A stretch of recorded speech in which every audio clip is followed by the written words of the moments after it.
लेक्चरला molecular basis of inheritance हा chapter बघत होतो.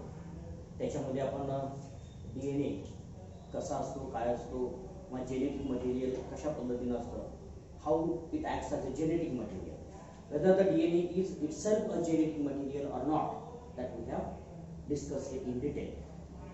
आपण काही गोष्टी एकदम एक्सपेरिमेंटली बघितलेल्या आहेत.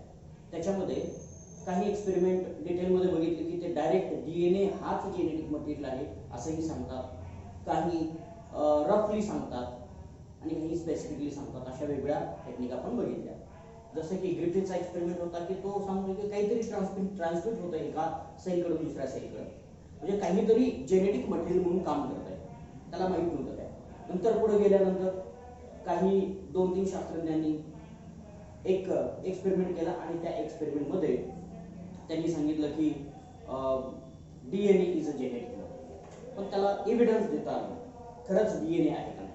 आणि त्याच्यानंतर शेवटी आपल्याला हार्शे आणि चॅटच्या एक्सपेरिमेंटमध्ये DNA हाच जेनेटिक मटेरियल आहे हे सुद्धा आपण लक्षात घेतलं. हाच DNA क्रोमोझोम मध्ये कसा कॉम्पॅक्ट झालेला असतो, कारण DNA हा मोठा असतो, लॉंग मोलिक्यूल आहे. It is a very long molecule, जवळजवळ 2 मीटर एवढा लांब आपल्याला हा DNA असलेला बघायला मिळतो. And how this much long DNA fits into the very small tiny nucleus, that was the question, and that we have answered by packaging of the DNA. आपण तो प्रश्न आपण काय केला की DNA चं पॅकेजिंग कसं होतं त्याचं आपण डिटेलमध्ये अंडरस्टँडिंग केलं आणि बघितलं. And so we got the understanding that there is a chromosome. There are many different kinds of chromosome present in the cell, and each chromosome has single DNA. लक्षात ठेवा, प्रत्येक क्रोमोझोमला काय असतो, एक DNA असतो. एका क्रोमोझोम मध्ये एक DNA असतो. तर आपल्याकडे किती क्रोमोझोम असतात, 46 क्रोमोझोम असतात, बरोबर. आता 46 क्रोमोझोम जर असतील तर आपल्याकडे DNA किती झाले एका सेलमध्ये, एका सेल बद्दल बोलतात 46 DNA असतात, हे लक्षात ठेवा. 46 एका सेलमध्ये एकच DNA नसतो तर 46 DNA असतात. बॅक्टेरियाच्या सेलमध्ये जर विचार केला तर किती DNA असतील, तिथं सिंगल क्रोमोझोम असतो. therefore bacterial cell do have only one DNA. ठीक आहे, त्या गोष्टी आपल्याला इथं लक्षात घ्यायच्या आहेत. then we start another question. then first we have discussed that genetic material is transmitted from one cell to the other cell. बरोबर, एका सेल मधून दुसऱ्या सेल मध्ये जेनेटिक मटेरियल जातं असं आपलं म्हणणं आहे. म्हणजेच काय, पॅरेंट टू प्युपिल. बरोबर, जेनेटिक मटेरियल कुठे जातं, पॅरेंट टू प्युपिल कडे जातं, पॅरेंट टू ऑफस्प्रिंग कडे जातं. Then how does this so only one copy of a DNA transferred into the pupil. एकच कॉपी आपल्याकडे असते किंवा आपल्याला 2 कॉपींची गरज, आपल्याकडे 2 असतात. डिप्लॉइड ॲनिमल मध्ये 2 कॉपीज असतात, पण त्या दोन्हीचीही गरज आपल्याला असते, बरोबर. दोन्हीचीही गरज आहे. आता दोन्हीची गरज असताना पीपलला कुठली कॉपी द्यायची आपण, कारण एक जर कॉपी असेल तर कायम प्रॉब्लेम येत राहतात. एक कॉपी असेल तर असं नाही की काही म्हणजे काहीच होणार नाही, असं काय होतं, जीवन जगू शकतो माणूस, पण प्रॉब्लेम येतात. कारण कायम आपण एक्झामला जात असताना 2 पेन घेऊन जातो, बरोबर का, एकच नेता नाही, काहीतरी बॅकअपला घेऊन जातो. आपला आवडता पेन एक असतो आणि नावडता पण बाजूला असतो, म्हणजे गरजेला पडेल असा पेन आपण घेतो. कारण जर आपण जो वापरतो आहे तो जर पेन खराब झाला तर दुसरा वापरायला. तशा 2 कॉपी असतात क्रोमोझोमच्या किंवा DNAच्या, आपल्याकडे डुप्लिकेट क्रोमोझोम असतात. ठीक आहे, त्याला आपण डिप्लॉइड असं म्हणतो. मग आपल्याला काय लागत असतं, मग पॅरेंट प्युपिलकडे DNA ट्रान्सफर करत असताना कसा करतो, मग हा जो DNA आहे तो जसाच्या तसा कॉपी, जसाच्या तसा पुढे ट्रान्सफर केला जातो का, आणि पॅरेंट मध्ये ते जेनेटिक मटेरियल नसतंच का, हा प्रश्न आपल्याला सगळ्यात महत्त्वाचा आहे. अजून दुसरा आपण साधे प्रश्न घेतलेले आहेत. हार्शे आणि चॅटच्या एक्सपेरिमेंट मध्ये काय झालं की बॅक्टेरियोफाज काय केलं, इन्फेक्ट करतो, बॅक्टेरियाला इन्फेक्ट करतोय आणि स्वतःचा एकच DNA बॅक्टेरियोफाज मध्ये असतो, तो बॅक्टेरियामध्ये इन्सर्ट करतोय आणि एका बॅक्टेरियोफाज पासून लाखो बॅक्टेरियोफाजेस तयार होतात, बरोबर. आणि लाखो बॅक्टेरियोफाज मध्ये लाखो DNA असायला पाहिजेत, बरोबर ना. अगोदर इन्फेक्ट कुणी केलं होतं, सिंगल बॅक्टेरियोफाज, बरोबर, एकाच बॅक्टेरियोफाजनं इन्फेक्ट केलं होतं, म्हणजे एकच डीएनए त्याच्यामध्ये होता. पण अनेक बॅक्टेरियोफाज तयार झाले, तर अनेक डीएनए कुठून आले? That is the question. म्हणजे how this DNA replicate, how the copies of a DNA are made. डीएनएच्या कॉपी कशा तयार केल्या जातात, किंवा त्या सगळ्यांना आपल्याला सगळ्याला प्रत्येकाला कधी कधी आपण विचार करतो की साधे अजून छोटे छोटे एक्झाम्पल जर घेतले तरी आपल्याला लक्षात येईल की एका सेल पासून अनेक सेल तयार होतात. फॉर एक्झाम्पल एक सिंगल सेल आहे, ह्या सेलच्या 2 सेल तयार झाल्या, बरोबर. ह्या सेलमध्ये एकच डीएनए होता, बरोबर, एकच डीएनए होता. आणि ह्या दोन्ही सेलमध्ये काय किती डीएनए आहेत? 2 डीएनए आहेत, बरोबर. आता एक डीएनए चे 2 कसे झाले? बरोबर, लक्षात येतं का? So this is the question we are going to answer in this topic, and that is the replication. This is the process by which the single DNA is converted into the double. एक DNA 2 मध्ये copy केला जातो किंवा convert केला जातो, त्या प्रोसेसला आपण काय म्हणतो? रेप्लिकेशन असं म्हणतो. आणि ही रेप्लिकेशनची प्रोसेस जी आहे ती आपल्याला आज डिटेलमध्ये शिकायची आहे. बघूया. आपल्याला या रेप्लिकेशनच्या बाबतीत जर विचार आपण केला तर हा डीएनए फार महत्वाचा मॉलिक्यूल आहे, फार महत्वाचा डीएनए. आता याला फक्त रेप्लिकेशन म्हणा किंवा डीएनए रेप्लिकेशन म्हटलं तरी चालेल, दोन्ही शब्द एकच. DNA replication or simply replication, it is the term which is uniquely used for the copying of the DNA. DNA च्या कॉपिंग साठी ही टर्म युनिकली वापरलेली बघायला मिळते. एकमेव अशी टर्म आहे की ही फक्त यालाच वापरली जाते. रेप्लिकेशनचा अर्थ वेगवेगळा होतो, पण बायोलॉजी मध्ये जास्तीत जास्त फॉर्मली रेप्लिकेशन म्हटलं की डीएनएच असतं, हे लक्षात ठेवा. ठीक आहे. तर डीएनए काय काय करतो बघा. डीएनए पहिली तर गोष्ट, it controls all metabolic activities.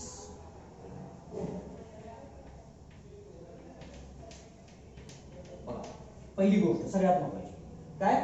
सगळ्या मेटाबॉलिक ऍक्टिव्हिटीज ऑफ सेल सेलच्या सगळ्या मेटाबॉलिक ऍक्टिव्हिटी कोण कंट्रोल करतो?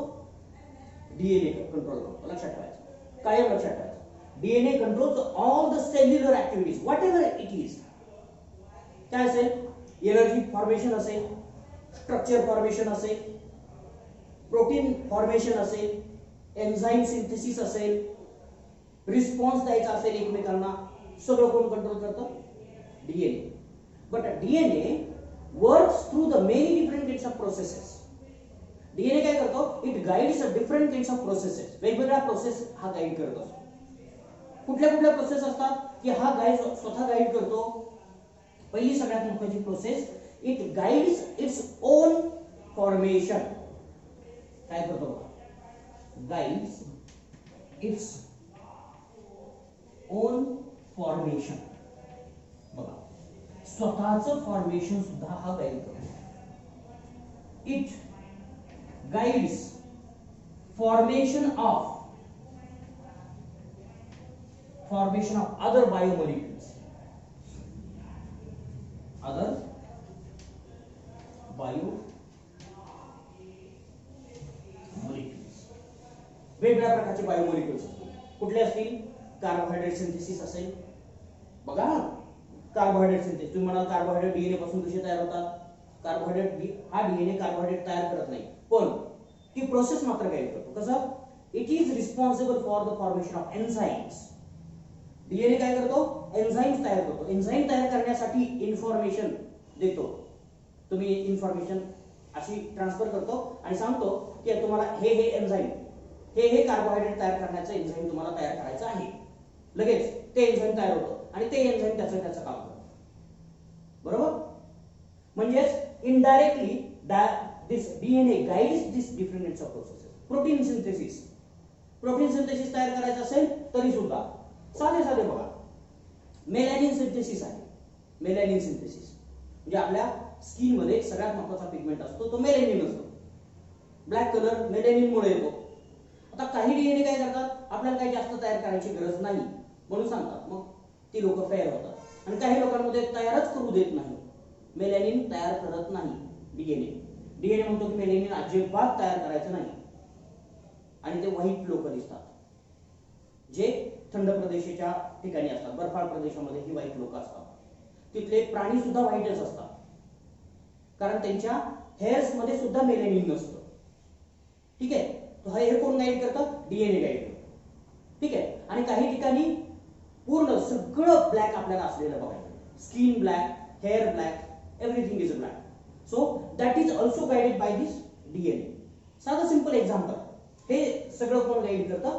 तर डीएनए गाईड करतो. म्हणजेच वेगवेगळ्या प्रकारचे मॉलिक्यूल असतील, प्रोटीन्स असतील, वेगवेगळ्या प्रकारचे लिपिड्स असतील, ह्या सगळ्याच फॉर्मेशन कोण गाईड करत असतं? तर डीएनए गाईड करत असतो. So DNA guides up to different kinds of the activities. लक्षात ठेवा. सगळ्यात महत्त्वाच्या दोन ऍक्टिव्हिटी डीएनए गाईड करतो. Therefore we can call DNA in the two different way. DNA ला दोन वेगवेगळ्या प्रकारच्या रिएक्शन मध्ये इन्व्हॉल्व आपण करू शकतो. म्हणून त्याला आपण काय म्हणू शकतो? हेटेरोकॅटॅलायटिक ऍक्टिव्हिटीज. ह्याच दोन वेगवेगळ्या प्रकारच्या ऍक्टिव्हिटीला आपण काय म्हणू शकतो? पहिली ऍक्टिव्हिटी आपण सांगू तर आपण heterocatalytic activities of DNA. DNA च्या दोन ऍक्टिव्हिटी आहेत.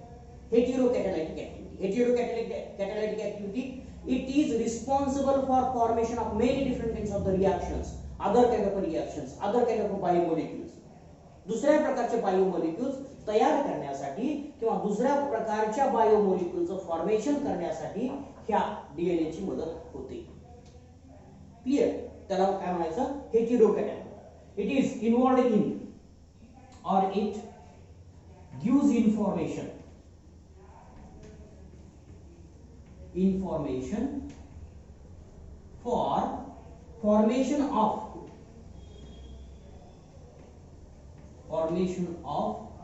biomolecules. काय कुठले बायोमॉलिक्युल्स असतात? की बायोमॉलिक्युल्स मिळतात डायरेक्टली ज्या मॉलिक्युलचं सिंथेसिस डीएनए पासून होतं ते पहिल्यांदा येतो आणि त्याच्यानंतर इतर आहेत ते फक्त आपण बायोमॉलिक्युल्स ह्या शब्दामध्ये अंडरस्टँड करून घ्यायचे. पहिला, it is responsible for formation of or it gives information as well as it guides the formation of RNA. लक्षात ठेवायचं. फॉर्मेशन ऑफ आरएनए फॉर्मेशन असेल तर त्या प्रोसेसला काय म्हणायचं? ट्रान्सक्रिप्शन असं म्हणायचं. काय म्हणायचं? ट्रान्सक्रिप्शन. आपल्याला बघायची ही पण process. RNA synthesis. It is DNA is responsible for the RNA synthesis. If we don't have a DNA at that time, RNA will not be formed. आपल्याला जर डीएनए नसेल तर आरएनए तयार होऊ शकत नाही. So whatever the information, whatever the process of RNA formation is there, that is guided by the DNA. DNA हे सगळी प्रोसेस आपल्याला गाईड केलेली बघायला मिळते. दुसरं, protein. It is responsible for formation of a protein. Protein तयार करण्यासाठी सुद्धा हाच महत्त्वाचा असतो. हाच डीएनए सगळ्यात महत्त्वाचा आहे. जी इन्फॉर्मेशन डीएनए मध्ये असते तीच इन्फॉर्मेशन प्रोटीन मध्ये असते. लक्षात ठेवायचं. काय म्हणतो मी? जी इन्फॉर्मेशन डीएनए मध्ये आहे तीच प्रोटीन मध्ये आणली जाते. आणि हे specifically very skilfully it is done in the cell. एकदम चांगल्या स्किलने ही प्रोसेस आपल्याला आपल्या सेल मध्ये केलेली बघायला मिळते. ती एकदम अशी काही रफली नाहीये, ऍक्युरेट असलेली बघायला मिळते. लक्षात ठेवायचं. माझ्या बॉडीतलं हिमोग्लोबिन जर बाजूला काढलं आणि तुमच्या बॉडीतलं जर हिमोग्लोबिन बाजूला काढलं तर त्याच्यामध्ये काही फरक तुम्हाला दिसत नाही. It is exactly similar and that information is present in our DNA. आपल्या डीएनए मध्ये प्रेझेंट असलेलं. Clear? So this protein formation is called as a translation. Protein formation is called as a translation. त्या प्रोसेसला काय म्हणायचं? Formation of a protein is called as a translation आणि formation of RNA transcription. त्या दोन्ही process आपल्याला directly DNA न control केलेल्या बघायला मिळतात. So DNA catalyzes these two different kinds of the important processes, as well as it also indirectly guides many different kinds of the biomolecule formation. वेगवेगळ्या बायोमॉलिक्यूलच्या फॉर्मेशनला सुद्धा हा डीएनए गाईड केलेला आपल्याला बघायला मिळतो. Clear? So it is a this kind of activity or this kind of a process is called as a heterocatalytic activity. Heterocatalytic activity. Spelling catalytic activity. ठीक है? Heterocatalytic. Because why it is called as a heterocatalytic activity? Because it is responsible to form the molecules other than DNA. बघा काय म्हणतोय त्या शब्दाचा अर्थ असा का घेतला हेटेरोकॅटॅलिटिक काय म्हटलंय it controls the formation of molecules other than the DNA DNA पेक्षा वेगळे मोलेक्युल तयार करण्यासाठी हा इन्व्हॉल्व असतो किंवा हा प्रोसेस कंट्रोल करतो म्हणून त्याला काय म्हटलं हेटेरोकॅटॅलिटिक ऍक्टिव्हिटी असं आपण म्हटलं clear so this DNA is responsible for formation of RNA protein and many different other molecules. Second activity is autocatalytic activity. Autocatalytic self formation.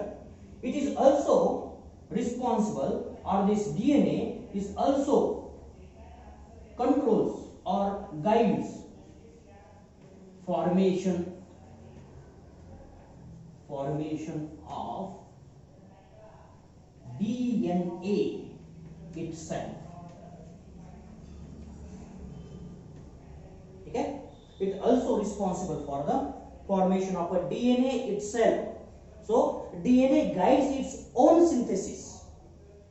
बघा ऑटोकॅटॅलाइट काय म्हटलं डीएनए हे स्वतःच फॉर्मेशन होण्यासाठी सुद्धा मदत करतो तो स्वतःचं सिंथेसिस स्वतः करतो दुसऱ्याची मदत घेत नाही ठीक आहे दुसऱ्याची गरज असते पण स्वतः सुरुवात करतो म्हणजे डीएनए ला कधी रेप्लिकेट व्हायचंय किंवा कधी स्वतःला अजून दुसरा टाइप तयार करायचा आहे किंवा स्वतःची कॉपी बनवायची आहे की नाही हे कोण ठरवतो फक्त डीएनए ठरवतो लक्षात ठेवा आणि म्हणून ही सगळी इन्फॉर्मेशन डीएनए मध्ये असते म्हणून आपण म्हणतो की इट ऑल्सो और DNA also guides the formation of the DNA itself and therefore such kind of the activities are called as a autocatalytic activity. So it guides the formation of a DNA.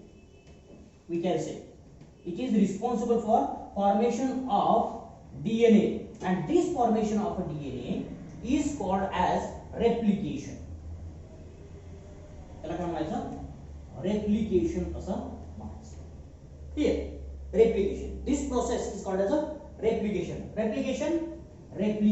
replica exact कसा उमटवला जातो त्याला काय म्हणायचं replica असं म्हणायचं बरोबर आपण शिक्का असतो ना आपला कुठलाही शिक्का असेल नावाचा शिक्का असतो कुणाचा आपल्याला भरपूर शिक्के मिळतात तर तो शिक्का आपण एका ठिकाणी ठेवतो आणि लगेच तो दुसऱ्या ठिकाणी उमटवतो त्याच्यामध्ये काय बदल दिसतो का तुम्हाला अजिबात दिसत नाही त्याला काय म्हणायचं रेप्लिका असं म्हणायचं ठीक आहे आणि त्या प्रोसेसला काय म्हणायचं रेप्लिकेशन असं म्हणायचं एक गोष्ट जशीच्या तशी दुसऱ्या गोष्टीमध्ये कॉपी करणे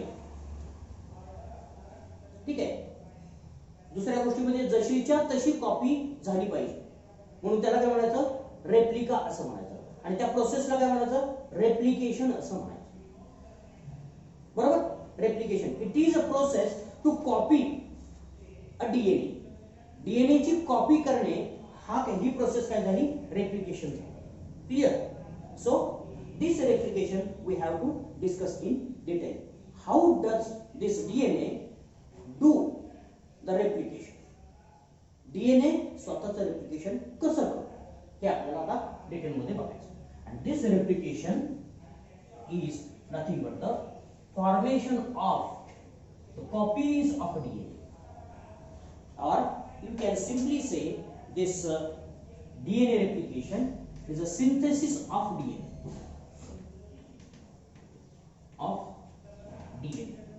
याला काय म्हणायचं रेप्लिकेशनला काय म्हणायचं synthesis of a DNA it is a process of synthesis of a DNA DNA च्या सिंथेसिसची जी प्रोसेस आहे त्या प्रोसेसला आपण काय म्हणतो रेप्लिकेशन असं म्हणतो दुसरा आपल्याला ह्या शब्दाला कुठल्या पद्धतीनं आपल्याला एन्काउंटर करता येऊ शकतो बघा it is a कॉपिंग of a DNA it is a process of कॉपिंग of a DNA. DNA ची कॉपी तयार करणे, साधं सिंपल, झेरॉक्सिंग ऑफ अ डीएनए असं म्हटलं तरी चालेल. डीएनए झेरॉक्सला काय करतात, एक असतं ते आपण ठेवतो आणि खाली त्याच्या कॉपी निघतात, बरोबर. असं एक डीएनए असा वरती असतो, ठीक आहे, त्याची कॉपी अशी होते, त्या कॉपीपासून अजून दुसरी होते, दुसऱ्यापासून तिसरी होते, असं likewise you can do whatever copy you want to do. जर आपण विचार केला तर छोटा जर डीएनए असला तर अर्ध्या तासामध्ये मिलियन कॉपी तयार करू शकतो. किती? Millions of copies can be formed in a half an hour. आता मशीन आलेले आहे, पीसीआर मशीन्स आहे. आरटीपीसीआर ऐकलं असेल तुम्ही, आरटीपीसीआर ऐकलंय? हा, सेम मेकॅनिझम असतो आरटीपीसीआर मध्ये. तिथं सुद्धा डीएनएच्याच कॉपी बनवल्या जातात, पण तिथं एक वेगळी प्रोसेस असते. व्हायरस मध्ये काय असतो? आरएनए असतो. कोरोना व्हायरस मध्ये काय? आरएनए. आरएनएचा डीएनए बनवला जातो आणि डीएनएच्या अनेक कॉपी तयार केल्या जातात, बरोबर. अनेक कॉपी तयार केल्या जातात आणि अर्ध्या तासामध्ये सांगितलं जातं की तुम्ही पॉझिटिव्ह आहात की निगेटिव्ह आहात. कारण त्या कॉपी जर जास्त नाही झाल्या तर फार रेअर केसमध्ये ते कॉपी होतं. एक दोन जरी असले तरी कॉपी होतात आणि आपल्याला नंबर भरपूर मिळतो आणि मग आपल्याला लक्षात येतं की तो व्हायरस तिथं आहे की नाही. नाहीतर सिंगल कॉपी आपण डिटेक्ट करू शकत नाही डीएनएची, म्हणून त्याच्या अनेक कॉपी तयार करून घेतल्या जातात. पीसीआर ह्या प्रोसेसमध्ये कदाचित आपल्याला पीसीआर प्रोसेस शिकायला लागेल किंवा बायोटेक्नॉलॉजीमध्ये शिकला पण असावा, ठीक आहे. तर त्या पीसीआर मध्ये मिलियन्स ऑफ कॉपी, लाखो करोडो कॉपीज तुम्ही तयार करू शकता अर्ध्या तासामध्ये. तर हे कशामुळे होतं? Copying of a DNA process, आणि that process is nothing but the replication. ती प्रोसेस रेप्लिकेशनच असते, लक्षात ठेवायचं. पीसीआर मध्ये सगळ्यात महत्त्वाचं मेकॅनिझम काय असतं? रेप्लिकेशनचं असतं. आणि that replication we are guiding artificially. आपण आर्टिफिशियली ती प्रोसेस गाइड करतो आहोत रेप्लिकेशनची, ठीक आहे. So this replication, properties of a replication we can think, and only one property we will be talking about now and discussing in detail later. सगळ्यात शेवटी आपण ते डिटेल मध्ये डिस्कस करणार आहे. पहिल्यांदा हे रेप्लिकेशन असतं, हे सेमी कॉन्झर्वेटिव्ह असतं. Replication is semi conservative. Replication काय असतं? Semi conservative. कॉन्झर्वेटिव्ह जतन करून ठेवणे, कॉन्झर्वेशन जतन करून ठेवणे. एखादी गोष्ट जर आपण जतन करून ठेवत असू तर त्या प्रोसेसला काय म्हणायचं? कॉन्झर्वेशन असं म्हणायचं. आणि आपण एखादी गोष्ट अर्धीच जतन करून ठेवत असेल तर त्याला काय म्हणायचं? सेमी कॉन्झर्वेटिव्ह असं म्हणायचं, ठीक आहे. सेमी कॉन्झर्वेटिव्ह आणि कॉन्झर्वेटिव्ह ह्या दोन कॉन्सेप्ट जरा आपण लक्षात ठेवायचे. आपल्याला फक्त सेमी कॉन्झर्वेटिव्ह लक्षात ठेवायचे. आता उदाहरणार्थ, एक डीएनए आहे, त्याचे दोन स्ट्रँड आहेत. ज्यावेळेस एक डीएनए चे दोन स्ट्रँड तयार होतात, एक जुनाच असतो आणि एक नवीन असतो. एक जुनाच असतो आणि एक नवीन असतो. प्लस याच्यामध्ये दोन कॉपीज तयार होणार आहेत. त्याच्या दुसऱ्यामध्ये सुद्धा एक जुनाच आहे आणि एक नवीन आहे. याला 1 म्हणा, याला 2 म्हणा. हा 1 आहे, हा 2 आहे, बरोबर. म्हणून याला काय म्हणायचं? सेमी कॉन्झर्वेटिव्ह असं म्हणतात. आपण डिटेल मध्ये बघूया हे सेमी कॉन्झर्वेटिव्ह. त्याला एक्सपेरिमेंट सुद्धा आहेत आणि त्या एक्सपेरिमेंट नुसार आपण सांगितलं की हे सेमी कॉन्झर्वेटिव्ह मेकॅनिझम असलेल्या बघायला मिळतं. So this such kind of replication process we are going to study. आपल्याला बघायचं ही प्रोसेस कशा पद्धतीने वर्क होते किंवा काय असतात, काय काय गोष्टी लागतात ह्या रेप्लिकेशनला, हे डिटेल मध्ये आपण बघूया. So the first important step for the replication is it requires the material which forms a DNA. DNA कशाने बनलेला असतो? DNA कशाने बनलेला असतो? DNA is formed of a nucleotides. काय म्हटलं? DNA is झाले की रे? मागच्या वर्षी झालेलं आहे. Formed of nucleotides. न्यूक्लियोटाइड्स किती प्रकारचे न्यूक्लियोटाइड्स असतात डीएनए मध्ये? बोला, किती प्रकारचे असतात? 4 प्रकारचे असतात, बरोबर. कुठला आहे? Adenine, guanine, cytosine and thymine. बरोबर, 4 प्रकारचे असतात. So we need these kind of a nucleotide first to form a new DNA.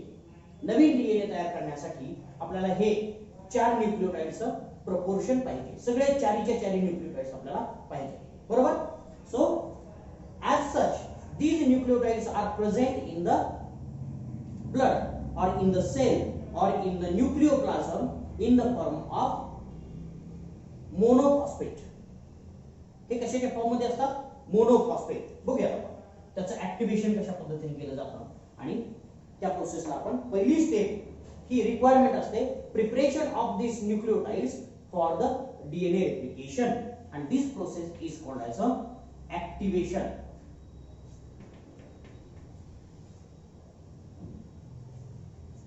Activation of nucleotides. Nucleotides. Activation of nucleotides. पहिली सगळ्यात महत्त्वाची स्टेप.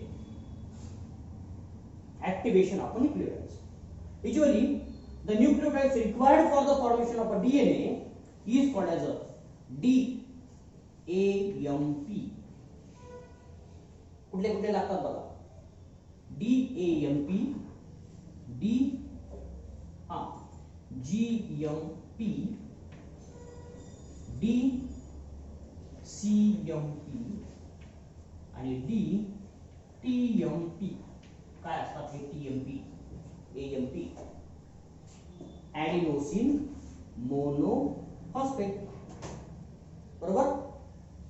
तर बघूया DAMP म्हणजे काय? Deoxy for D, adenosine monophosphate.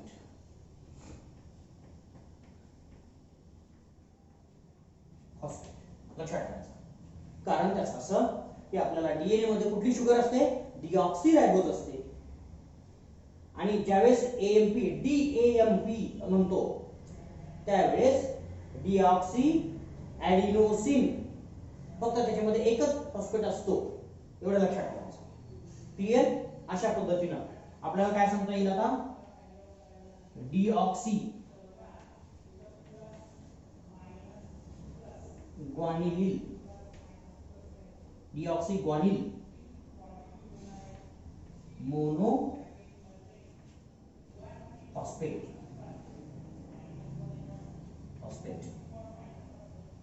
तीसरा डीऑक्सी साइटोसिन मोनोफॉस्फेट. आणि चौथा आपल्याला लागतो deoxy thiamine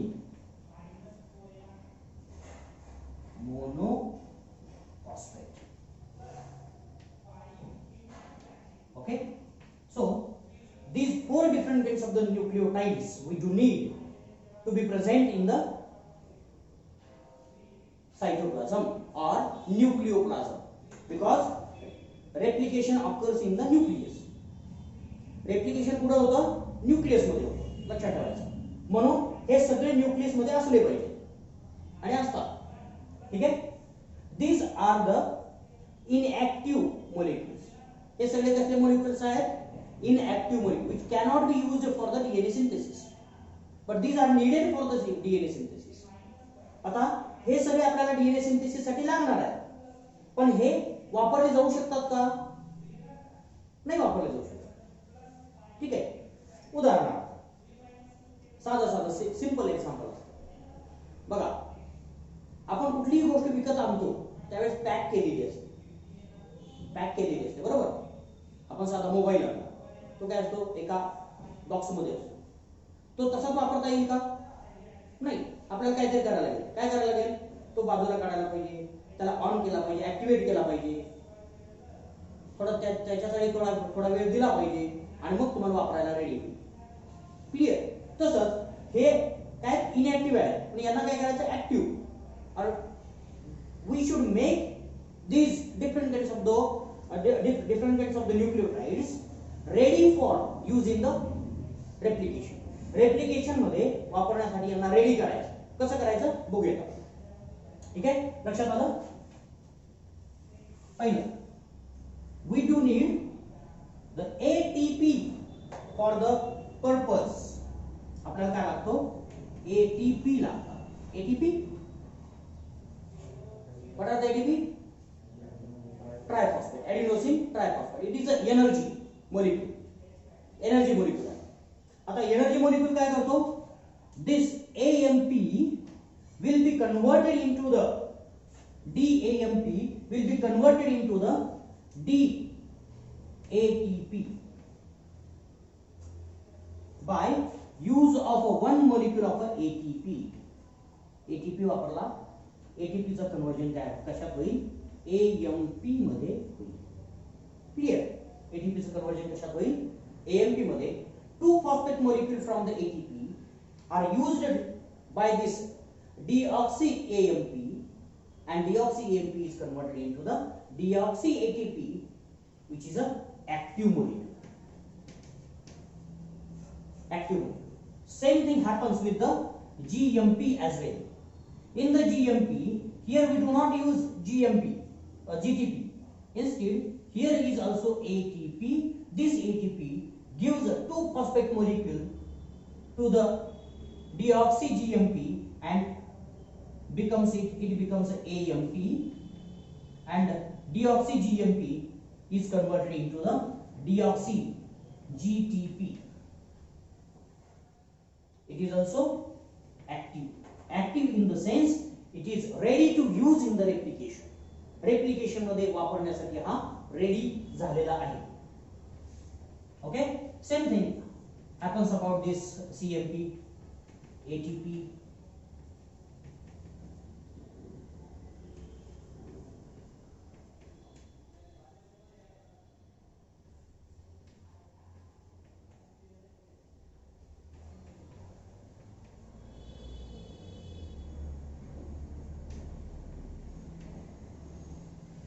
Okay, and these all are active molecules. हे सगळे molecules काय आहेत?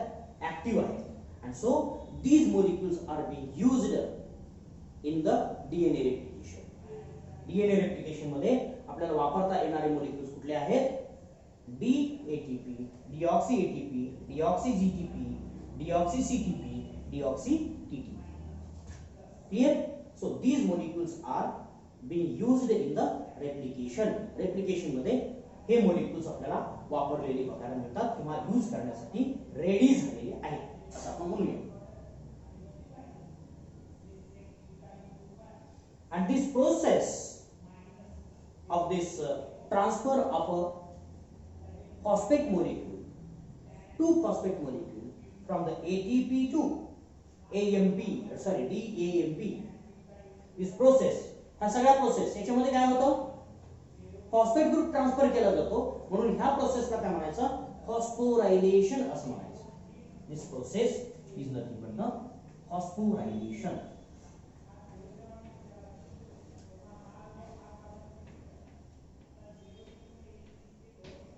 या प्रोसेसला काय म्हणायचं? फॉस्फोरायलेशन असं म्हणायचं. Phosphorylation, transfer of a phosphate group from the ATP to the other molecules. ATP कडून जर फॉस्फेट मोलिक्यूल दुसऱ्या मोलिक्युल्सला जर ट्रान्सफर केला जात असेल तर त्या प्रोसेसला काय म्हणायचं? फॉस्फोरायलेशन असं म्हणायचं. Clear? So this phosphorylation is done in case of this all monophosphates, deoxy monophosphate molecules, and therefore those are converted into the triphosphate molecules which are active and ready to use in the replication. So the first important step before going for the actual process of the replication is the activation of a nucleotide. Clear? So this is the activation of a nucleotide. Clear? So next important process or step in the DNA replication is the origin of a replication. बघा, दुसरी सगळ्यात महत्त्वाची concept आपल्याला इथं understand करावी लागणार आहे origin of replication.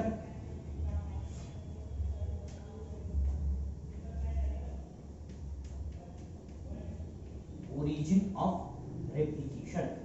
This concept is also very important because when we talk about the DNA is like this. बरोबर. DNA हा असा आहे. बरोबर. याच्यामध्ये काय बॉन्डिंग असतं, हायड्रोजन बॉन्ड्स असतात. बरोबर.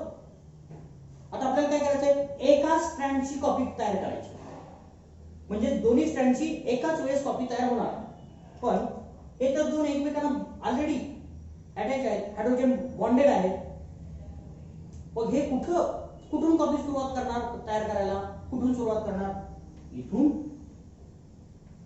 इथून, इथून. कुठून? Where from we have to start making a copy. बरोबर. हा डीएनए खूप मोठा आहे. हे साधं सिंपल एक्झाम्पल सांगतो. रोड तयार करण्याची प्रोसेस असते. रोड कुठून तयार करायला सुरुवात केली जाते माहितीये? सांगता येईल तुम्हाला? एखादा रोड आहे, तयार करण्याची प्रोसेस इथून होते. सांगता येईल? सांगता येईल? नाही. का सांगता येईल? नाही. कुठूनही घेऊ शकतो. बरोबर ना? डीएनए मध्ये सुद्धा तसंच असतं. कुठूनही करू शकतो, पण त्याचे काही ठोक ताळे ठरलेली आहेत. याच्यात मात्र रॅन्डमली कुठेही होत नाही. एकाच ठिकाणी प्रत्येक वेळेस डीएनए रेप्लिकेशन सुरू होतं. आणि where this DNA replication starts, that region of a DNA is called as the origin of replication. त्याला सुद्धा कारण आहे लक्षात ठेवा. For example, if we call this region as a O region किंवा त्याला ओरी असंही म्हटलं जातं, ORI, origin of replication. ठीक आहे? ORI, origin of replication असंही म्हटलं जातं किंवा O region असंही म्हटलं जातं. ठीक आहे? आता ह्या origin of replication मध्ये काही महत्त्वाच्या प्रॉपर्टी असणं गरजेचं असतं. क्लिअर? आता काय महत्त्वाच्या प्रॉपर्टी असणं गरजेचं असतं? Whenever we have to separate these strands at that time, the region or strands present in this region must be separated easily. ह्या रिजन मधले डीएनए चे स्ट्रँड काय झाले पाहिजेत? इझिली सेपरेट झाले पाहिजे. बरोबर. इझिली सेपरेट झाले पाहिजे. बघा, साध्या गोष्टी आपल्याला लक्षात येतील. एखादा दोरा असतो आणि एका दोरा गुंडाळलेला असतो. म्हणजे त्याला दोन धागे असतात. एक दोरा मोठा आहे आणि त्याला दोन धागे आहेत. बरोबर. रोप आहे, रोपला दोन धागे आहेत. ते आपण कुठून बाजूला काढतो ते दोन धागे? ज्या ठिकाणून आपल्याला सोपं जाईल. मधून कुठून काढतो का? नाही. तिथं आतमध्ये जात नाही, कारण त्याला पीळ चांगला बसलेला असतो. मग आपण काय करतो? असं ठिकाण शोधतो की तिथं इझिली बाहेर ते धागे सेपरेट होतील. आणि मग आपण पुन्हा ओढायला सुरू करतो आणि मग तो इझिली सगळंच सेपरेट होतं. डीएनएचं स्ट्रँड सुद्धा तसंच आपल्याला सेपरेट करता येईल. आपण एक असा रिजन शोधलेला आहे की ज्या ठिकाणी काय असेल? वीक हायड्रोजन बॉन्डिंग असेल. काय असेल? वीक हायड्रोजन बॉन्डिंग असेल. So this region do have weak hydrogen bonds. लक्षात ठेवा. ओरिजिन ऑफ रेप्लिकेशन या रिजन मध्ये काय असतात? वीक हायड्रोजन बॉन्ड्स असतात. So what happens? as soon as DNA strand separating enzymes attached to this region, DNA gets separate. काय म्हटलं मी? ज्या वेळेस या ठिकाणी डीएनए स्ट्रँड्स डीएनए सेपरेट करणारे एन्झाइम जाणार आहे, त्या ठिकाणी गेलं की हा डीएनए काय होतो? सेपरेट होतो. इझिली सेपरेट होतो. त्याला त्रास होत नाही. फॉर एक्झाम्पल, काय आपल्याला मी जर थोडंसं झूम करून दाखवतो तुम्हाला. when we zoom it in, at that time we can understand this region of a DNA. In this region, दोन वेगळ्या प्रकारचे रिजन मी दाखवतो. If this region contains GC, clear? कुठलाही घेऊ शकता, फक्त वरती C घ्या, खाली G घ्या, चालेल, काय प्रॉब्लेम नाही. सायटोसिन आणि ग्वानिन किती हायड्रोजन बॉन्ड्स असतात त्याच्यामध्ये डीएनएच्या स्ट्रँड मध्ये? माहिती आहे? How many hydrogen bonds are present in between the guanine and cytosine? किती? 3 बॉन्ड्स. लक्षात, 3 हायड्रोजन बॉन्ड्स. बरोबर. आणि ॲडेनिन आणि थायमिन यांच्यामध्ये किती बॉन्ड असतात? 2 असतात. हे तर लक्षात आलं? हा बघा,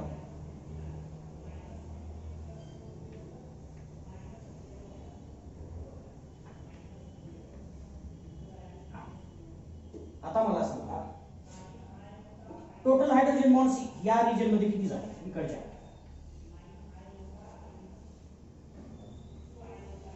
बरोबर.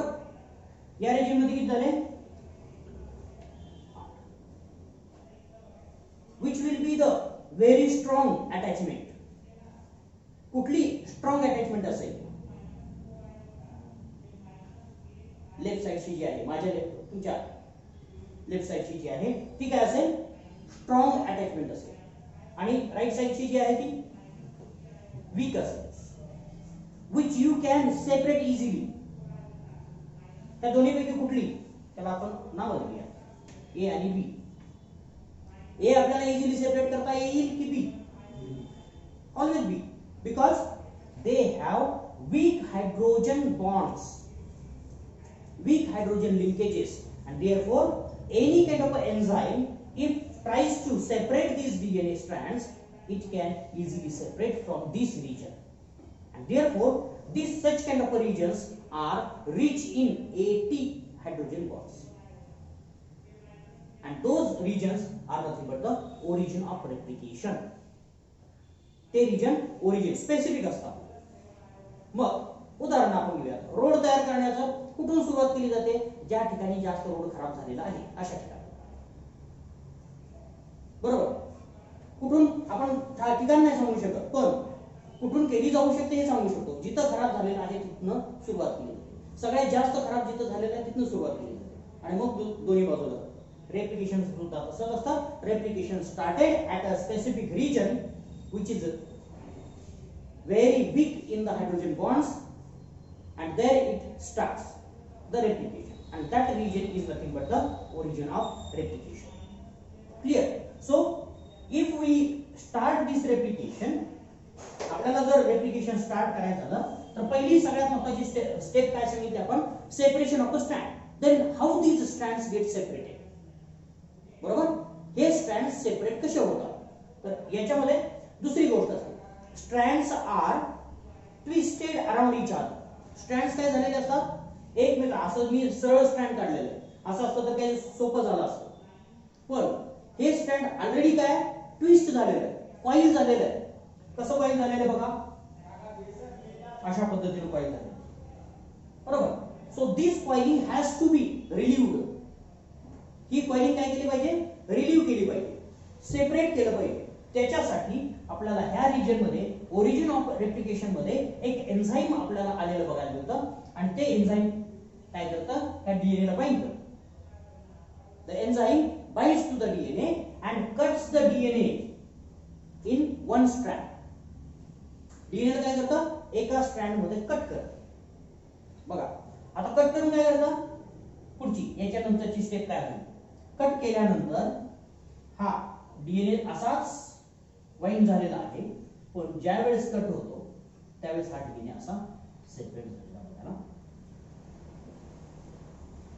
Okay, separate. म्हणजे हा कट केलेला रिजन काय झाला? सेपरेट करायला सुरुवात झाली. तर हा कट टाकण्यासाठी हे जे एन्झाइम आहे त्याला आपण काय म्हणतो? Endonuclease enzyme. Nuclease enzyme.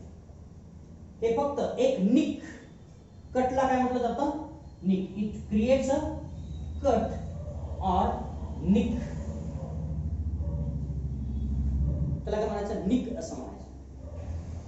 आता इथं कधी कधी निक हा शब्द आला तर त्याला काय समजायचं? कट घेतलेला आहे, ब्रेक केलेला आहे तिथला बॉन्ड आहे.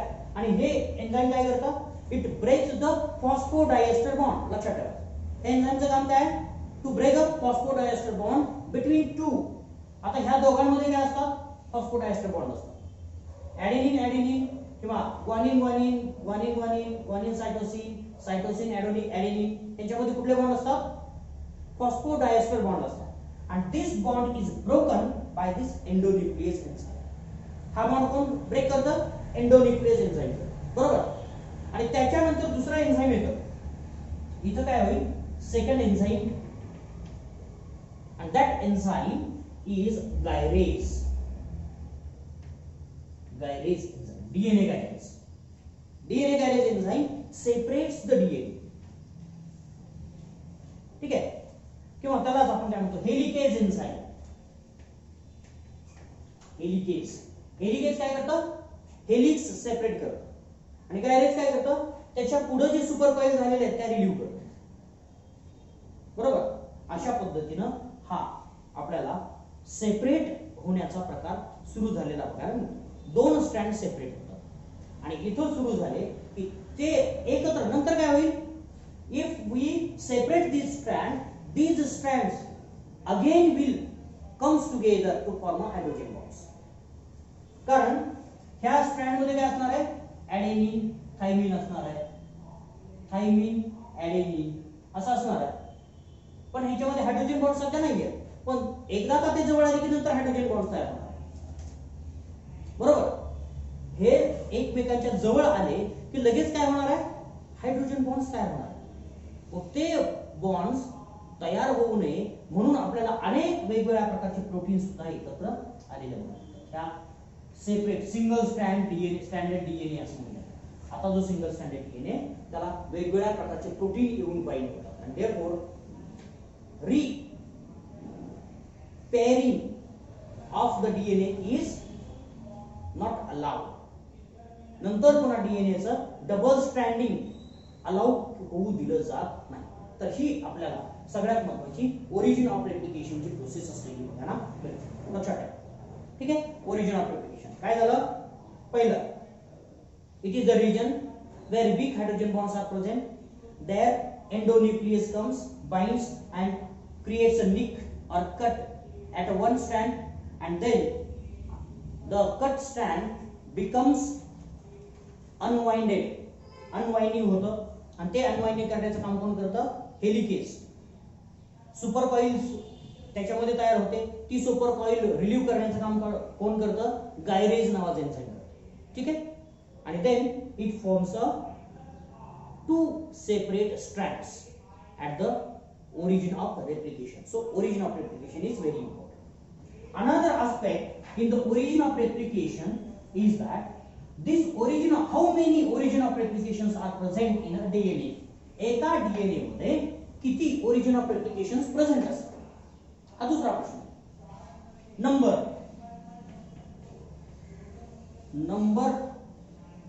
number of origin of replication चे नंबर किती असतात? बरोबर. ज्या वेळेस आपण प्रोकॅरियोटिक सेलचा विचार करतो, प्रोकॅरियोटिक सेलचा विचार करतो, at that time these prokaryotic cell, for example bacteria, बघा bacteria, it has only one origin of replication.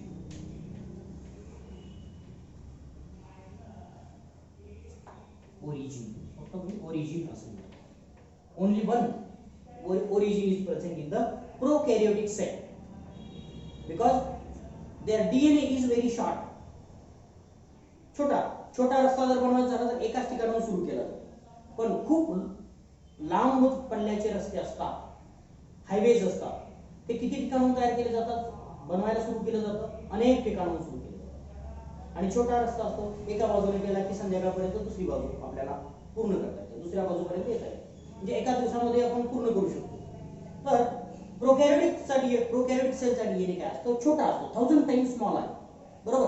1000 time काय स्मॉल आहे. आपण बघितलं डीएनए कॉइलिंग पॅकेजिंग मध्ये बघितलं त्याची साईज किती असते. ठीक आहे. तर ती साईज आपल्याला कॉपी करण्यासाठी जास्त वेळ लागत नाही. Therefore in prokaryotic at only one place DNA replication starts. एकाच ठिकाणी DNA replication start होतं and it takes only 20 to 30 minutes to complete copying of the DNA. डीएनएची कॉपी पूर्ण होण्यासाठी 20 ते 30 मिनिट लागतात. तेवढ्या वेळामध्ये होतं. ठीक आहे, तेवढं फास्ट काम तिथं केलं जातं. पण वेन तेच त्याची काम करण्याची जी आपण ऍक्टिव्हिटी आहे, ती ऍक्टिव्हिटी तेवढ्याच वेगाने जात असते. त्याचा वेग कमी किंवा जास्त होत नाही. मग ह्युमन बिंग मध्ये आपल्याला हा वेग किती असलेला बघायला मिळतो, जेवढा ई कोलाई मध्ये आहे तेवढाच आपल्याला ह्युमन बिंग मध्ये सुद्धा असलेला बघायला मिळेल.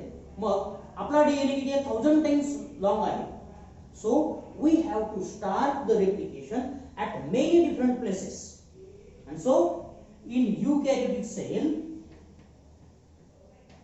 in eukaryotes, the many origins are present, or you can say multiple origins are present. Multiple origins are present in the eukaryotic cell or the human being. आता दुसरी गोष्ट आहे की प्रत्येक डीएनए ला रेप्लिकेट करण्यासाठी अनेक ठिकाणी बबल्स तयार होतील किंवा सेपरेट होतील. म्हणजे ओरिजिन ऑफ रेप्लिकेशन युकॅरियोट मध्ये एकच आहे, म्हणून रेप्लिकेशन एकाच ठिकाणाहून स्टार्ट होईल आणि दोन्ही बाजूला जाईल. ठीक आहे. युकॅरियोट मध्ये काय, अनेक ठिकाणी स्टार्ट होऊन एकमेकांपर्यंत ते येईल. So this replication start at the origin and ends at the terminal, ज्या ठिकाणी टर्मिनेशन पॉइंट पण आपल्याला असलेला बघायला मिळतो. म्हणजे काय, ह्या युकॅरियोटिक सेल मध्ये किंवा प्रोकॅरियोटिक सेल मध्ये जर डीएनए मध्ये बघितलं, इथं जर समजा ओरिजिन असेल तर दुसऱ्या ठिकाणी काय असेल, ठराविक अशा ठिकाणी आपल्याला काय असेल, टर्मिनेशन असेल, टर्मिनेशन रिजन असेल. तर आपण टी असं म्हटलं तरी चालेल. So replication start at the origin and proceed towards the termination. Termination कडे जातो and it will end at the termination. बरोबर, म्हणजे ओरिजिन आणि टर्मिनेशन ह्या रिजन मधला जो डीएनए असतो तो कॉपी केला जातो. बरोबर. इथं युकॅरियोट मध्ये अनेक रिजन असतील, ओटी रिजन आपल्याला असलेले बघायला मिळते, ओरिजिन अँड टर्मिनेशन रिजन. तर आपल्याला इथं मल्टिपल ओरिजिन असतात युकॅरियोटिक मध्ये आणि प्रोकॅरियोटिक मध्ये एकच ओरिजिन ऑफ रेप्लिकेशन असतो. ही एक गोष्ट लक्षात ठेवायची आहे. बऱ्याच वेळा आपल्याला हे ऑब्जेक्टिव्हला अशा प्रकारचे प्रश्न काही विचारले जातात, लक्षात ठेवायचे. ठीक आहे. So this is the origin of replication. Second important process to separate a strand after starting at the origin. Origin ला जर स्टार्ट झालं तर आपल्याला काय करायचं, unwinding of the DNA strands.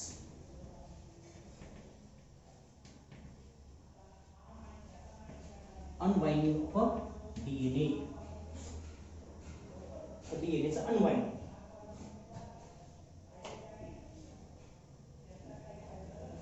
हा एक स्ट्रँड आहे, दुसरा स्ट्रँड आहे. क्लियर. ओरिजिन ऑफ रेप्लिकेशन इथं आहे. हो, याच्या अगोदर जसं सांगितलं, enzyme endonuclease comes and binds to this region and make a cut. काय केला, तर कट केला. कट केला की साधी सिंपल प्रोसेस. आता मी त्याच्यातच तुम्हाला सेपरेट करून दाखवतो. हा कट असा असेल. ठीक आहे, तो डीएनए सेपरेट झाला. पण बऱ्याच वेळा काय होतं की याच्यामध्ये जे हायड्रोजन बॉन्ड्स आहेत ते लगेच रिजॉईन होतात.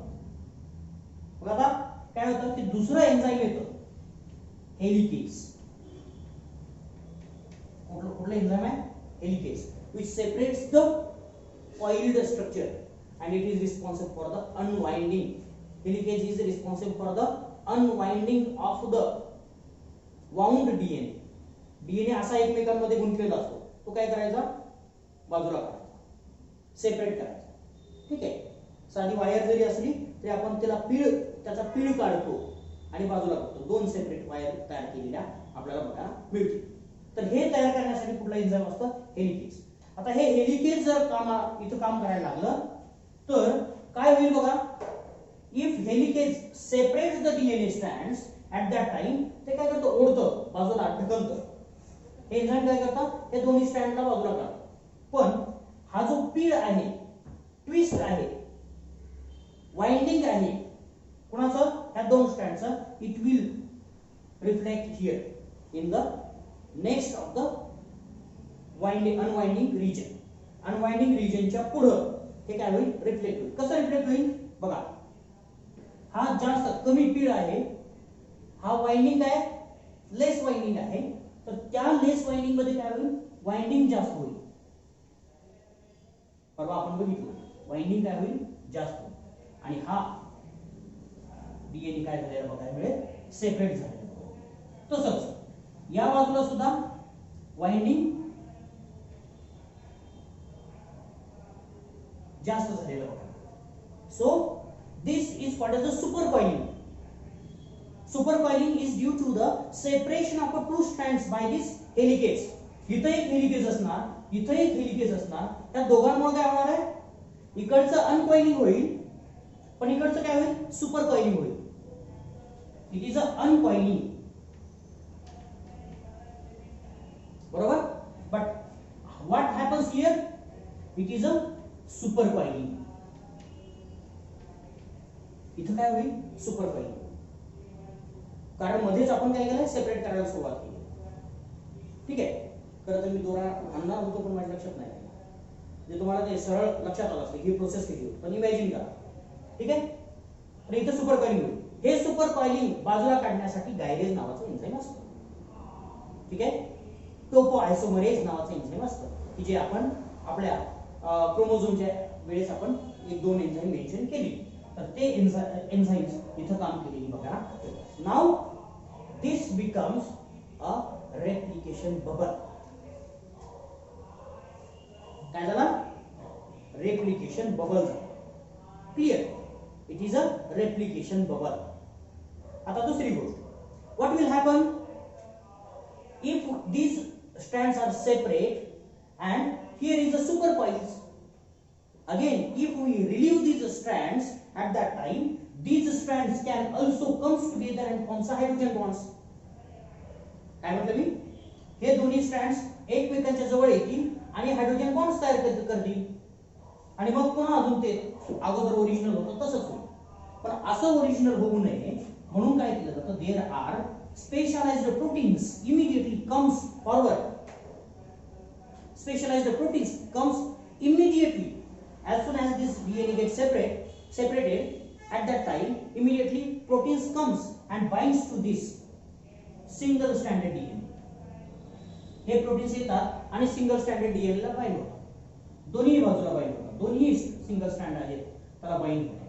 and these proteins are called as a single stranded binding protein. काय म्हटलं, single strand binding protein. And this protein prevents the rejoining of the two separated DNA strands. दोन सेपरेट झालेले जे DNA strands आहेत त्यांचं rejoining prevent करण्याचं काम कोण करतं, सिंगल स्ट्रँडेड बाइंडिंग प्रोटीन किंवा single strand binding protein, SSBP असं म्हटलं तरी चालेल. SSBP. This SSBP or single strand binding protein prevents the rejoining of these two DNA strands, and therefore this remains open. This bubble remains open. These DNA strands remains separate. हे दोन DNA strands separateच राहतात, काय त्यांच्यामध्ये पुन्हा एकत्र येऊन double strand तयार होऊ शकत नाही. कधीपर्यंत, जोपर्यंत हे प्रोटीन बाजूला निघून जात नाही तोपर्यंत. क्लियर, ओके, लक्षात आलं. So such kind of the process is called as a unwinding of a DNA. So 2 to 3 enzymes and proteins you have to remember in this process of unwinding of a DNA. One is the endonuclease, helicase, single stranded binding protein and guidance. हे वेगवेगळ्या प्रकारचे protein इथं आता मी helicase. Helicase. ठीक आहे. आणि हे पुढची जी सुपर कॉईल आहे ते कमी करण्याचं काम कोण करतं? गायरेज. अशा वेगळ्या प्रकारचे एन्झाइम्स आपल्याला इथं वर्क केलेले बघायला मिळतात. And so it forms a replication fork. Clear? आता हे काय झालं? Unwinding of DNA. बघूया हाच रेप्लिकेशन फोर्क आपण वेगळ्या पद्धतीने रिप्रेझेंट करूया. So this so formed structure, मी काय आता सगळं जास्त काय स्ट्रक्चर काढत नाही, पण लिहून घेऊया. Replication fork. फिजिक्स मध्ये फोर्क वापरलाय का तुम्ही? फिजिक्स मध्ये फोर्क वापरलाय? फोर्क वापरलाय? नाही वापरला.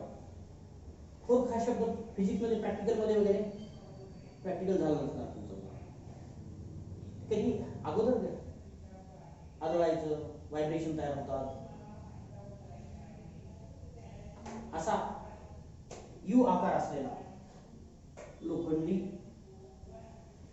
प्रकार असे तुमच्या घरी प्रॅक्टिकलला गेला तर हे काय करायचं? रबर असतो, त्या रबरवरती आदळायचं. आदळलं की याच्यामध्ये व्हायब्रेशन तयार होतं आणि ते व्हायब्रेशन ट्रान्सफर होतं. आपल्याला आहे तुमच्या फिजिक्समध्ये, आम्ही होतो त्यावेळेस होतो, आम्हाला ऐकायला मिळायचं. आवाज सुद्धा येतो, त्याच्यातून बारीक व्हायब्रेशन येतात, लहरी येतात, वेव्स कशा असतात हे अंडरस्टँड करण्यासाठी फोर्कचे एक्सपेरिमेंट असायचे. त्याच्यावरूनच हा शब्द वापरलेला आहे. त्याच्यामुळे वेगळा असा काही शब्द हा आहे असं म्हणायचं कारण नाही. It is a replication fork. कसा येईल? तुम्ही काय असा हे असंच एकदम परफेक्ट असलं पाहिजे असं काय नाही. हा डीएनए शेवटी शेवटी दोरीसारखा असतो, त्याच्यामुळे ते कसंही असं. ठीक आहे. आता बघा, where this DNA replication starts. Now this forked structure where DNA replication occurs or Y-shaped structure is nothing but the replication fork. हे Y-shaped structure आहे, त्याला काय म्हणायचं? हे इकडे जाणार आहे, हे इकडे जाणार. DNA replication always bidirectional. DNA replication काय असतं? बायडायरेक्शनल, दोन्ही बाजूला जातं. एक एन्झाइम असेल ह्या बाजूला रेप्लिकेशन सुरू करेल, दुसरा एन्झाइम असेल या बाजूला रेप्लिकेशन सुरू करेल. अशा पद्धतीनं हे बायडायरेक्शनल रेप्लिकेशन असलेलं बघायला मिळतं. आणि हा डीएनए रेप्लिकेशन फोर्क जो आहे तो मोठा झाला तिथपर्यंत वाट बघत नाही, ते मोठा होण्याची वाट बघत नाही एन्झाइम्स. इमिडिएटली थोडा रेप्लिकेशन फोर्क तयार झाला की इमिडिएटली सगळे बाकीचे एन्झाइम्स येतात आणि रेप्लिकेशन सुरू करतात. आणि हे रेप्लिकेशन पुढं रेप्लिकेट केलेलं बघायला मिळतं, पुढं कॅरी फॉरवर्ड केलेलं बघायला मिळतं. बघूया आता रेप्लिकेशन फोर्कला जायच्या अगोदर सिंथेसिस ऑफ डीएनए आणि त्यातच आपण रेप्लिकेशन फोर्क काय असतो हे पण अंडरस्टँड करूया. एकच लक्षात ठेवा, replication fork is a Y shaped formation of a DNA strands, Y shape of a DNA strand where DNA replication starts, that is nothing but the replication fork. Y shaped structure of a DNA strands, a Y shaped structure of a DNA strand where replication starts, that is a replication fork. एवढं जरी म्हटलं तरी चालेल. बघूया आपण काय होतं. हा इथपर्यंत स्ट्रक्चर लक्षात आलं तुमच्या? दोन्ही बाजूला आपण एकाच बाजूचं लक्षात घेऊया, एका बाजूचं लक्षात घेऊया. एकच डीएनए फोर्क आपण लक्षात घेऊया आणि त्याच्यानंतर पुढे जाऊ. एका डीएनए फोर्क मध्ये जर आपण विचार केला तर मी आता वाइंड झालेला डीएनए घेत नाही, सेपरेट डीएनए. बघा, it is a replication fork and there is a synthesis of a DNA. इथं डीएनए ची सिंथेसिस पण होणार आहे. ठीक आहे. याच्यामध्ये जर विचार केला तर आपल्याला लक्षात येतं डीएनए ला दोन एंड्स असतात. डीएनए स्ट्रँड्सला दोन एंड असतात. कुठलं एंड असतं? एक 5 प्राइम एंड असतं आणि दुसरं काय असतं? 3 प्राइम एंड असतं. बरोबर. आणि दुसऱ्या स्ट्रँड मध्ये काय असतं?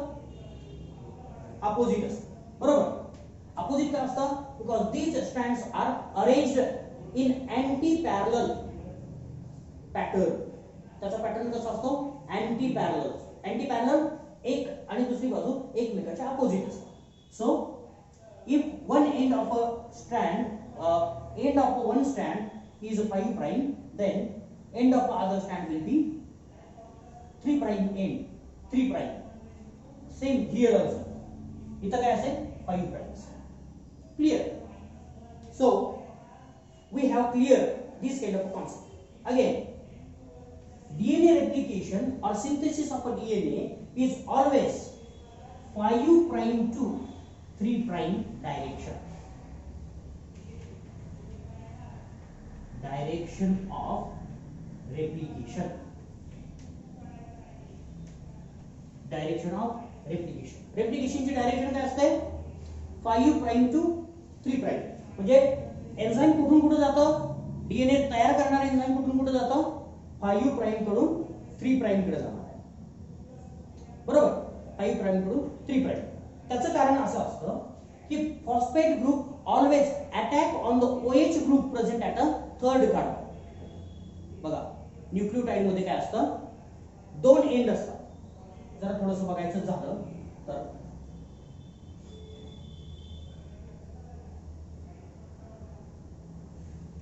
नायट्रोजन बेस आहे. बरोबर? डीएनए आहे म्हणून इथं हायड्रोजन फक्त आहे. इथं OH हा पहिला कार्बन आहे. 1 प्राइम 2 प्राइम 3 प्राइम. बरोबर? 4 प्राइम H आणि CH2OP फॉस्फेट ग्रुप आहे. 5 प्राइमला काय आहे? फॉस्फेट ग्रुप आहे. हे न्यूक्लियोटाइडचं एक सिंपल स्ट्रक्चर आहे एका न्यूक्लियोटाइडचं.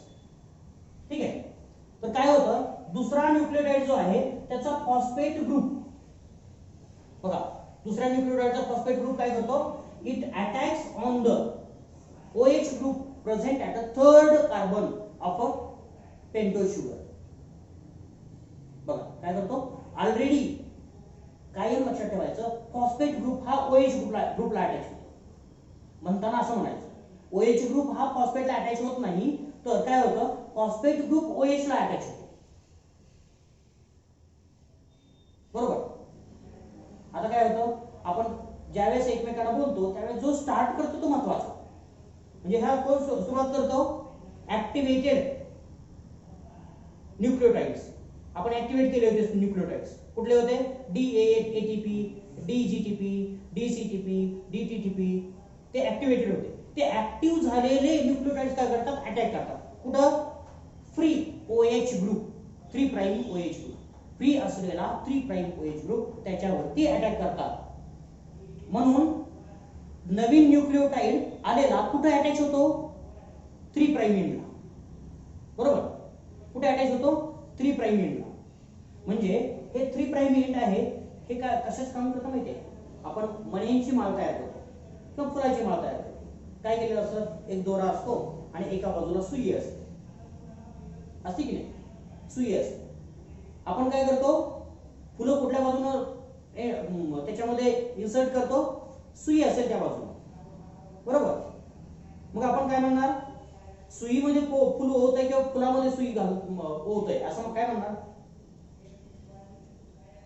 सुईमध्ये फुल होत आहे. बरोबर? म्हणजे डायरेक्शन काय असेल? सुईकडून फुलाकडे. डायरेक्शन काय असेल? सुईकडून फुलाकडे जायचं आहे. का फुलाकडून सुईकडे यायचंय?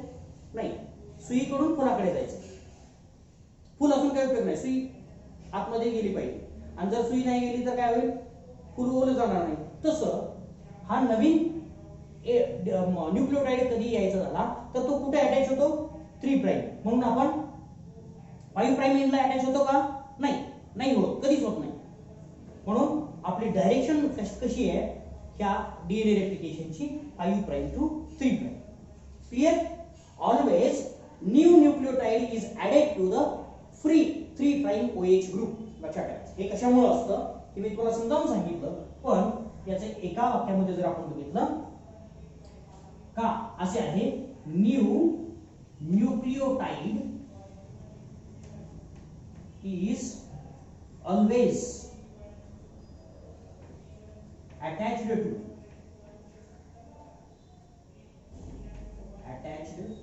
to 3 prime free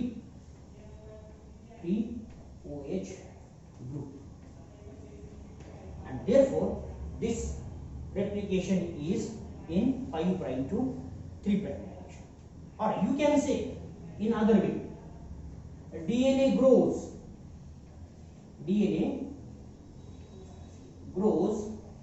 by adding nucleotides at 3 prime end. कुठे ऍड करून न्यूक्लियोटाइड ऍड केले जातात?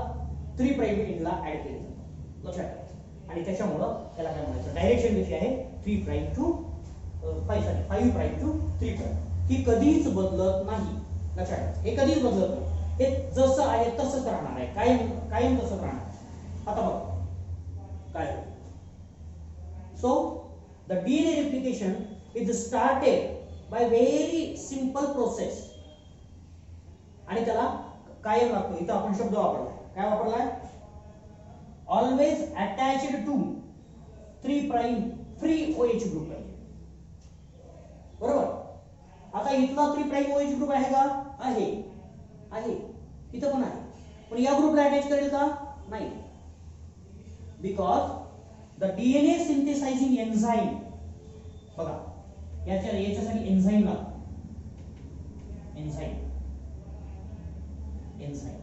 एन्झाइम लागतं डीएनए सिंथेसिस साठी. एन्झाइम लागतं. ते एन्झाइम कुठला आहे? DNA polymerase. कुठलं एन्झाइम आहे? डीएनए पॉलिमरेज, लक्षात ठेवा. आणि DNA polymerase always bind to the double stranded DNA. काय म्हटलं मी? DNA polymerase always binds to the double stranded DNA, or you can say double stranded hybrid DNA. आता तुम्ही म्हणाल हा डबल स्ट्रँडेड हायब्रिड डीएनए काय असतो? It is a DNA in which one strand is of DNA and other strand is of RNA. तो specific ठिकाणीच bind होतो, दुसरीकडे कुठेही बाइंड होत नाही. मग ह्या एंडला रेप्लिकेट करेल का तो? नाही, त्याला डबल स्ट्रँड डीएनए पाहिजे. सिंगल स्ट्रँड आले की हा डीएनए पॉलिमरेज आहे तो निघून जातो. म्हणून काय होतं की the first important enzymes comes forward in the DNA replication. Actual replication process आपल्याला इथं बघायची आहे. ह्या ऍक्च्युअल रेप्लिकेशन प्रोसेस मध्ये काय होतं बघा. ऍक्च्युअल रेप्लिकेशन मध्ये महत्त्वाचं एक एन्झाइम असतं, RNA primase enzyme. RNA primase, कुठलं एन्झाइम आहे? RNA primase enzyme. ह्या एन्झाइमचं काय? Forms RNA primer. काय तयार करतं? RNA primer. What is RNA primer? It is a short RNA. हा काय? Short RNA. बघा आता हा शॉर्ट आरएनए कुठे अटॅच केला जाईल? It is also always attached to 3 prime end. हा कुठे अटॅच केला जातो? 3 प्राइम एंडला अटॅच केला जातो. Always attached to 3 prime end of the DNA. कुठे होईल 3 प्राइम एंड कुठे आहे?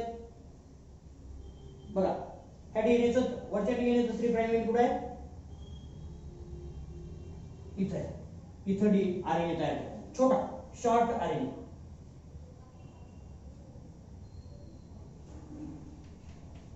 बरोबर. आता आरएनए सुद्धा काय असतं? एंड असतात. इकडचं एंड काय असेल आरएनएचं? बाहेरचं एंड 5 प्राइम, कारण ऑलरेडी ह्या वरच्या स्ट्रँडचं काय 3 प्राइम. आतलं एंड कुठलं असेल? 3 prime. and this 3 prime end will have a free OH group. या 3 prime end ला काय असेल? free OH group असेल. and now DNA polymerase polymerase enzyme comes and binds to this hybrid double stranded DNA. And this primer is synthesized by the RNA primase enzyme. बरोबर, ह्या RNA primase enzyme ने काय केलं होतं, हा RNA primer तयार केलेला बघायला मिळतो. क्लियर क्लियर झालं. आता दुसरा स्ट्रँड रेप्लिकेशन करत असताना सुद्धा सेम प्रोसेस होणार आहे. आता याच्यामध्ये काय होणार, 3 प्राइम एंड कुठला आहे, सिंगल स्ट्रँडेड डीएनए चा हे एंड काय असणार आहे, 3 प्राइम असणार आहे, कारण इकडे 5 प्राइम आहे. इकडचं एंड काय असणार आहे, 5 प्राइम 3 प्राइम आहे. 3 प्राइम एंडला काय केलं जातो, अजून एक प्राइमर तयार केलेला बघा. ठीक आहे. आता ह्या प्राइमरचं इकडे 5 प्राइम आहे, इकडे 3 प्राइम आहे. बरोबर, इथं सुद्धा free OH group. Now another polymerase comes, दुसरं पॉलिमरेज येतं आणि इथं बाइंड होतं. म्हणजे 2 पॉलिमरेज एकाच वेळेस काम करत असतात. बरोबर. आता काय करणार बघा, आता ही ओरिजिन किंवा रेप्लिकेशन स्टार्ट ची तयारी झाली. काय तयारी झाली बघा, here there is a polymerase DNA pod. बरोबर. इथं सुद्धा काय DNA pod. आता ह्या ठिकाणी काय काय आहे त्या फोर्क मध्ये ते आपण पहिलं बघूया आणि मग थांबूया, कारण आपल्याला प्रोसेस बघायची झाली तर आपल्याला अजून वेळ आहे. ठीक आहे. पहिलं आपण याच्यामध्ये काय, it is a replication complex. याला काय म्हणायचं, रेप्लिकेशन कॉम्प्लेक्स असं म्हटलं तरी चालेल, किंवा रेप्लिकेशन फोर्क. हा रेप्लिकेशन फोर्क आहे. स्टार्ट रेप्लिकेशन आता होणार आहे, डीएनए सिंथेसिस आता होणार आहे. आता आपल्याकडे काय, एक सगळ्यात महत्त्वाचं, ज्या वेळेस आपल्याला रेप्लिकेशन सुरू करायचं आहे त्यावेळेस काय, सिंगल स्ट्रँडेड डीएनए आहे. बरोबर, सिंगल स्ट्रँडेड डीएनए एक आहे, 2 आहे. Okay, single stranded DNA.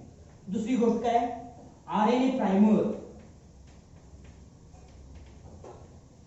Primers दोन्ही बाजूला अटॅच केलेले, attached at a 3 prime end of each single stranded DNA. प्रत्येक सिंगल स्ट्रँडेड डीएनएच्या 3 प्राइम एंडला आरएनए प्राइमर अटॅच केलेला आहे. आरएनए प्राइमर मध्ये 10 ते 15 न्यूक्लियोटाइड्स असतात. लक्षात ठेवायचं, आरएनए प्राइमरची साईज किती असते, 10 to 15 न्यूक्लियोटाइड्स. लक्षात ठेवायचं, आरएनए न्यूक्लियोटाइड्स असतात. तिथे काय असतात, आरएनए चे न्यूक्लियोटाइड्स असतात. लक्षात ठेवायचं, डीएनए चे नसतात. डिऑक्सी रायबो न्यूक्लियोटाइड्स नसतात, तिथे रायबॉक्सी न्यूक्लियोटाइड्स असतात. ठीक आहे, डिऑक्सी रायबो न्यूक्लियोटाइड्स नसतात. त्या कुठले असतात, रायबो न्यूक्लियोटाइड्स असतात. म्हणजे तिथे आरएनएच असतो. ठीक आहे, आरएनए प्राइमर्स मध्ये आरएनएच असतो. तो आरएनए नंतर काढून टाकायचा असतो. त्याच्यानंतर आपल्याला लक्षात, हा तिसरी गोष्ट आपल्याला काय झाली, पॉलिमरेज एन्झाइम, डीएनए पॉलिमरेज. आपल्याला DNA polymerase is responsible for the synthesis of DNA. कशासाठी महत्त्वाचं असतं ते, डीएनएच्या सिंथेसिस साठी महत्त्वाचं असतं. बरोबर, म्हणून डीएनए पॉलिमरेज एक एन्झाइम देतो आपल्याला असलेला बघा. आता त्याच्या आतमध्ये काय असतं बघा, रेप्लिकेशन फोर्कच्या पुढं आपल्याला हेलिकेज प्रेझेंट असलेला बघा. हेलिकेज आता बघा, हेलिकेज जसं जसं सेपरेट करत जाईल तसं तसं डीएनए पॉलिमरेज काय करणार, रेप्लिकेट करत जाणार. बरोबर. आता रोड फास्ट तयार करायचा तर काय केलं जातं माहिती आहे, पुढं क्लिनिंग करणारी मशीन असते. पुढं काय असते, क्लिनिंग करणारी मशीन असते. म्हणजे एकदम ते हाय प्रेशरची एअर असते आणि सगळी धूळ बाजूला काढली जाते. बरोबर, डस्ट सगळा जो रोडवरचा असतो तो सगळा क्लीन करून टाकलेला असतो.